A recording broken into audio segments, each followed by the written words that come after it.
نظریہ کہاں ہے؟ وہ ہماری جمہوریت کہاں ہے؟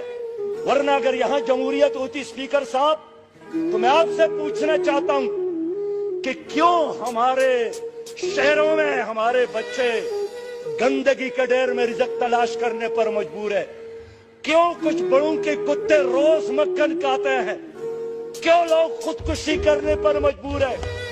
میں خود اسی طبقے سے تعلق رکھتا ہوں کہ اسکول سے اس لیے نکالا گیا تھا کہ میرے ساتھ بستہ نہیں تھا۔ کالج کے زمانے میں جب میرے دوست مری اور ایبٹ آباد سیر کے لیے جاتے تھے تو میں مزدوری کرنے کے لیے جاتا تھا۔ آج اس ایوانی بالا میں موجود ہوں، ہر رات میرے ساتھ یہ فکر ہے کہ کون سا نظام، وہ کون سا طریقہ اپنایا جائے۔ ظاہر ہے میرے یہ خواب آپ لوگوں کے تعاون کے بغیر مکمل نہیں ہو